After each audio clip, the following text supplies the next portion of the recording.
4 months ago, I posted this video, which I talked about a strategy we can use to profit from downward movements in a potential bear market. This strategy makes use of a bear put spread on an ETF that tracks one of the major US stock market indices. Now, if you want to know more about how this option strategy works, you can check out this video here. So the trade that I took 4 months ago worked out and I made some profits from it. Since then, there was another opportunity to take this trade in June, which would also have made some profits. If you took that trade, let me know in the comments below.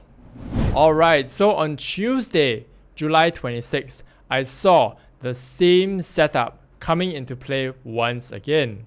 First of all, the market is still making lower highs and lower lows. Now on Tuesday, I also knew that there were two pieces of news that the market was waiting for. The market was waiting for the Fed announcement to increase interest rates further, and also there was GDP data that was about to be released that could confirm that the US market is going to go into recession.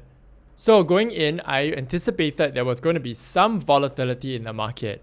And so I thought, hey, this might be a good opportunity to take another hedge position.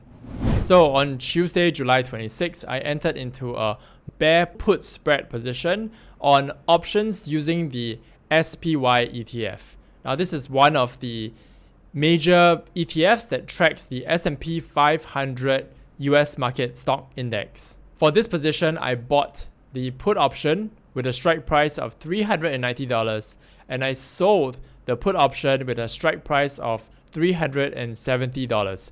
Both of these positions had 52 days to expiration. This position cost me $592 to put on. If I'm wrong, the maximum that I will lose is this $592. If I'm correct, the maximum that I will gain is $1,408. So that gives me a pretty good 2.4 reward to risk ratio. Well, in the end, I was wrong. On Wednesday, July 27, the market rallied 2.6% and it closed above the previous high. So basically that invalidated my assumption about the market. So in this case, I was wrong. What did I do? At the opening bell on Thursday's market session, I immediately exited this position. By then, my bear put spread was worth $4.13. So when I got out of this trade, I got out with a $189 loss.